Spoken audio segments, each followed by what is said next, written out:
दोस्तों, इतिहासकारों के मत से 1206 ईस्वी से 1526 ईस्वी तक भारत पर शासन करने वाले 5 वंश के सुल्तानों के शासनकाल को दिल्ली सल्तनत कहा जाता है। ये 5 वंश इस प्रकार थे। गुलाम वंश का शासन 1206 से 1290 ईस्वी तक रहा। फिर इसके बाद खिलजी वंश का शासन 1290 से 1320 ईस्वी तक रहा। इसके बाद आया तुगलक वंश, जिसे शासन 1320 से 1414 ईस्वी तक रहा। सैयद वंश का शासन 1414 से 1451 ईस्वी तक रहा और अंत में लोदी वंश का शासन 1451 से 1526 ईस्वी तक रहा और इसके बाद दिल्ली सल्तनत का शासन समाप्त हो गया। इनमें से पहले 4 वंश मूल रूप से तुर्क थे और आखिरी अफगान था। आज के इस वीडियो में हम बात करेंगे दिल्ली सल्तनत के खिलजी वंश की। खिलजी वंश एक तुर्को अफगान राजवंश था जिसने 1290 ईस्वी और 1320 ईस्वी के बीच 3 दशकों तक दिल्ली सल्तनत पर शासन किया था। 13वीं सदी के मध्य में खिलजी परिवार अफगानिस्तान से भारत आया और ये दिल्ली के दरबार में सैन्य सेवाओं के लिए प्रसिद्ध हुए। ये दिल्ली सल्तनत पर शासन करने वाला दूसरा राजवंश था। खिलजी वंश की स्थापना 1290 ईस्वी में जलालुद्दीन फिरोज खिलजी द्वारा की गई थी। खिलजी वंश का दूसरा शासक अलाउद्दीन खिलजी था, जिसने 1296 ईस्वी में जलालुद्दीन खिलजी को धोखे से मारकर सत्ता हथिया ली। आइए वीडियो में जानते हैं अलाउद्दीन खिलजी के बारे में और गहराई से। वीडियो में आगे बढ़ने से पहले अगर आपने अभी तक हमारे चैनल द हिस्ट्री कैसल को सब्सक्राइब नहीं किया है तो चैनल को जरूर सब्सक्राइब करें और साथ ही बेल आइकन को प्रेस करें ताकि आपको वीडियो का नोटिफिकेशन तुरंत प्राप्त हो सके। तो चलिए वीडियो में आगे बढ़ते हैं। अलाउद्दीन खिलजी का जन्म 1266 ईस्वी में अफगानिस्तान में हुआ था और वो तुर्की अफगान था और उसका वास्तविक नाम अली गुरशब था और उसका उपनाम सिकंदरसानी था। पिता का नाम शकूर बेग खिलजी था। अलाउद्दीन खिलजी का साम्राज्य अफगानिस्तान से लेकर उत्तर मध्य भारत तक फैला था।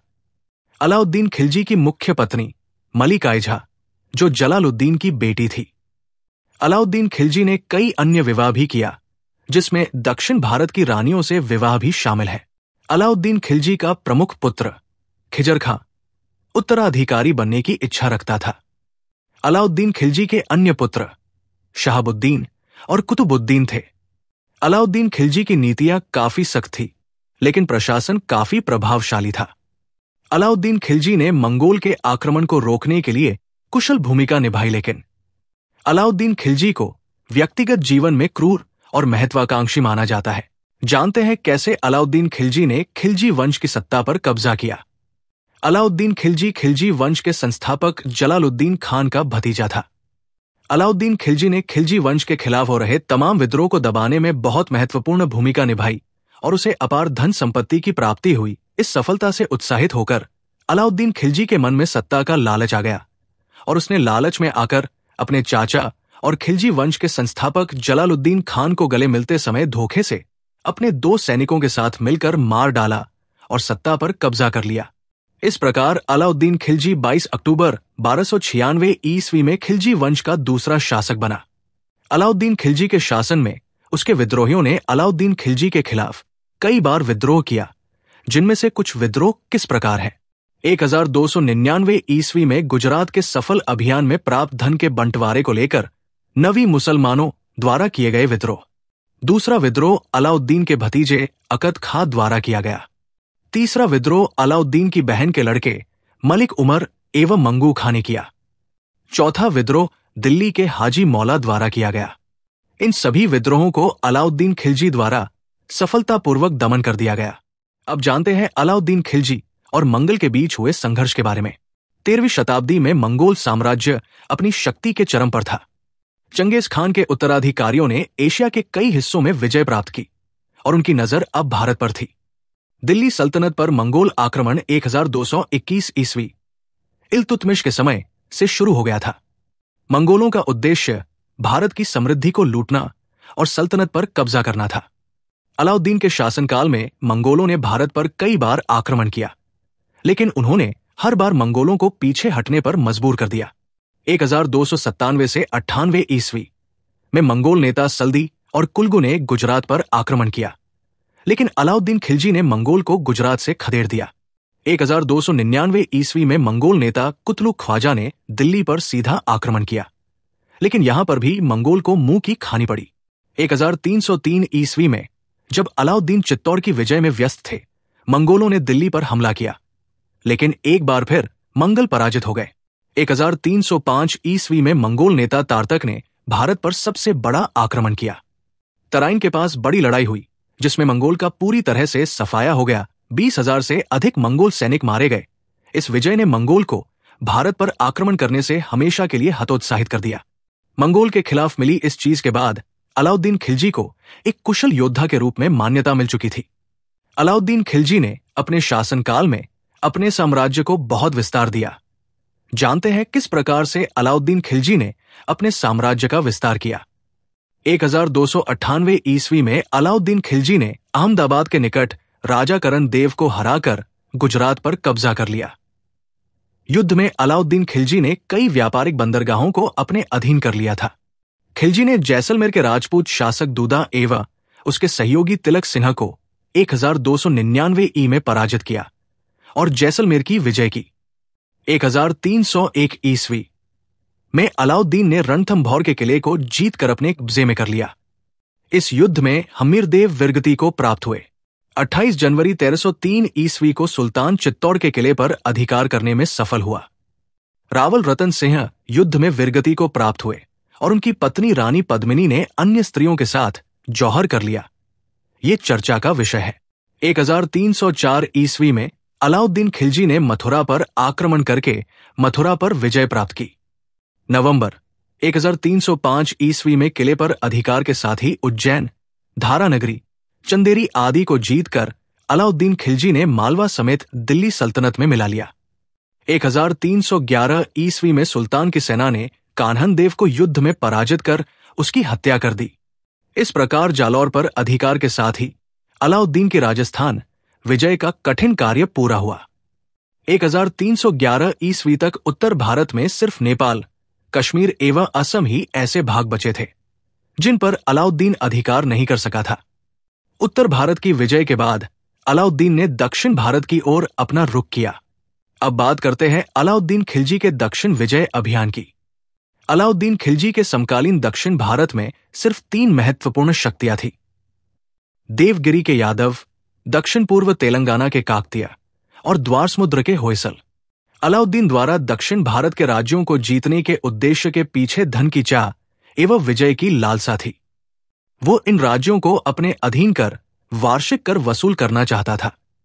अलाउद्दीन खिलजी ने देवगिरी के शासक रामचंद्र देव को अपने अधीन किया। बाद में उनकी पुत्री का विवाह खिज्र खां से कर दिया गया। कालांतर में राजा रामचंद्र देव अलाउद्दीन का मित्र बन गया। तेलंगाना में काकतीय वंश के राजा राज्य करते थे। तत्कालीन तेलंगाना का शासक प्रताप रुद्रदेव था। 1310 ईस्वी में प्रताप रुद्रदेव ने अलाउद्दीन खिलजी की अधीनता स्वीकार कर ली। होयसल का शासक वीर बल्लाल तृतीय था। इसकी राजधानी द्वार समुद्र थी। 1310 ईस्वी में इसने भी अलाउद्दीन खिलजी की अधीनता स्वीकार कर ली। चलिए जानते हैं अलाउद्दीन खिलजी की मृत्यु कैसे हुई। अलाउद्दीन खिलजी की मृत्यु 1316 ईस्वी में हुई। ऐसा माना जाता है कि वो लंबी बीमारी से पीड़ित थे, जिसमें जलोदर, ड्रॉपसी प्रमुख था। अलाउद्दीन की मृत्यु के बाद खिलजी वंश धीरे धीरे कमजोर होने लगा और 1320 ईस्वी में यह समाप्त हो गया, जब गयासुद्दीन तुगलक ने तुगलक वंश की स्थापना की। जानते हैं खिलजी वंश के अन्य शासकों के बारे में। जलालुद्दीन फिरोज खिलजी 1290 से 1296 ईस्वी, खिलजी वंश के संस्थापक, अपनी नरमी और उदारता के लिए जाने जाते थे। अपने भतीजे अलाउद्दीन खिलजी द्वारा धोखे से मारे गए। अलाउद्दीन खिलजी 1296 से 1316 ईस्वी, वंश का सबसे शक्तिशाली शासक, अपने सैन्य अभियानों और प्रशासनिक सुधारों के लिए प्रसिद्ध। कुतुबुद्दीन मुबारक शाह 1316 से 1320 ईस्वी, अलाउद्दीन के बाद शासक बने, लेकिन कमजोर और अलोकप्रिय थे। उनके शासनकाल में अराजकता बढ़ गई। खुसरू खान 1320 ईस्वी, आखिरी शासक, जिसने खिलजी वंश के पतन का मार्ग प्रशस्त किया। तुगलक वंश के संस्थापक गयासुद्दीन तुगलक ने उन्हें पराजित किया। आइए जानते हैं खिलजी युग में वास्तुकला में खिलजी के योगदान के बारे में। खिलजी युग की वास्तुकला में इस्लामी और भारतीय शैलियों का सुंदर समन्वय देखने को मिलता है। अलाउद्दीन खिलजी ने 1311 ईस्वी में दिल्ली कुतुब मीनार परिसर में अलाई दरवाजा का निर्माण करवाया। ये अलाउद्दीन खिलजी द्वारा बनवाया गया एक भव्य प्रवेश द्वार है। इसमें इस्लामी वास्तुकला की उत्कृष्टता दिखाई देती है, जैसे कि अरबी शिलालेख, ज्यामितीय डिजाइन और गुंबद संरचना। इसका निर्माण लाल बलुआ पत्थर और सफेद संगमरमर से हुआ है। ये भारत में पहली बार सही अनुपात में निर्मित गुंबदों में से एक है। अलाउद्दीन खिलजी ने 1303 ईस्वी में दिल्ली में अलाउद्दीन खिलजी ने मंगोलों के आक्रमण से बचने के लिए सिरी किले का निर्माण करवाया। ये दिल्ली का दूसरा शहर माना जाता है। अलाउद्दीन खिलजी ने 1300 ईस्वी में अपनी सेना और जनता के लिए एक विशाल जलाशय हौजलाई बनवाया। ये लगभग 70 एकड़ में फैला था और दिल्ली को पानी की आपूर्ति करता था। बाद में तुगलक वंश के दौरान इसे हौजे खास नाम दिया गया। जानते हैं अलाउद्दीन खिलजी के दरबार में मौजूद प्रसिद्ध व्यक्तियों के बारे में। मलिक काफूर, जो अलाउद्दीन खिलजी के सबसे भरोसेमंद सेनापति थे और जिसने दक्षिण भारत के अभियानों का नेतृत्व किया, जैसे देवगिरी, वारंगल और पांडे साम्राज्य की विजय। अमीर खुसरो, अलाउद्दीन के दरबार के प्रसिद्ध कवि, इतिहासकार और संगीतकार। तूतिए हिंद, भारत का तोता कहे जाने वाले खुसरो ने फारसी साहित्य और हिंदुस्तानी संगीत में अमूल्य योगदान दिया। उनकी रचना खजाइनुल फुतूह अलाउद्दीन की विजयों का वर्णन करती है। जियाउद्दीन बर्नी, एक इतिहासकार जिन्होंने दिल्ली सल्तनत का विस्तृत वर्णन किया। भले ही उन्होंने अलाउद्दीन के शासनकाल के बाद लिखा, लेकिन उनकी रचनाओं में अलाउद्दीन की नीतियों और प्रशासन का विशद वर्णन मिलता है। काजी आला उल मुल्क, अलाउद्दीन के मुख्य न्यायाधीश काजी उल कज़ात, सुल्तान की कठोर नीतियों और बाजार सुधारों को लागू करने में महत्वपूर्ण भूमिका निभाई। अब जानते हैं अलाउद्दीन खिलजी के शासनकाल में प्रशासन के बारे में। अलाउद्दीन खिलजी का शासनकाल दिल्ली सल्तनत के इतिहास में एक मजबूत और प्रभावी प्रशासन का उदाहरण है। उन्होंने अपने शासन को स्थिर और संगठित बनाने के लिए कठोर नीतियों और सुधारों को लागू किया। उनका प्रशासन सैन्य, आर्थिक और सामाजिक सुधारों का संगठित मिश्रण था, जिसने उनकी सत्ता को लंबे समय तक मजबूत बनाए रखा। अलाउद्दीन खिलजी ने एक बड़ी और स्थायी सेना बनाई, जिसमें सैनिकों को नकद वेतन दिया जाता था और सैनिकों की नियुक्ति और उनके घोड़ों की नियमित जांच होती थी। घोड़ों पर निशान लगाने की प्रथा शुरू की गई। सैनिकों की पहचान के लिए हुलिया, व्यक्तिगत विवरण का रिकॉर्ड रखा गया। मंगोल आक्रमणों से रक्षा के लिए दिल्ली और आसपास के क्षेत्रों में किलों का निर्माण कराया गया। अनाज, वस्त्र और दैनिक उपयोग की वस्तुओं की कीमतें तय की। बाजारों की निगरानी के लिए अधिकारियों की नियुक्ति की। संपन्न वर्ग, जमींदारों पर कठोर कर लगाए। राज्य की आय बढ़ाने के लिए भूमि की नई माप प्रणाली लागू की। अपराधों के लिए कड़े दंड निर्धारित किए गए। विद्रोह, चोरी और भ्रष्टाचार के खिलाफ कठोर कार्रवाई की। विद्रोहियों को मौत की सजा देने में वे कठोर थे। प्रशासन में शाही आदेश सर्वोपरि थे। मामलों का निर्णय शाही दरबार में किया जाता था। शक्ति को पूरी तरह से अपने हाथों में रखा। प्रांतीय गवर्नरों की स्वतंत्रता को सीमित किया। उन्होंने राज्य और धर्म को अलग रखने का प्रयास किया। इस्लामी धर्मगुरुओं और मुफ्तियों को राजनीति से दूर रखा। गैर मुस्लिमों पर जजिया कर लगाया। अनावश्यक खर्चों और विलासिता पर प्रतिबंध लगाया। शराब और नशीले पदार्थों के उपयोग को सीमित किया। उत्सव और विवाह समारोह में फिजूल खर्ची को रोकने के लिए कानून बनाए।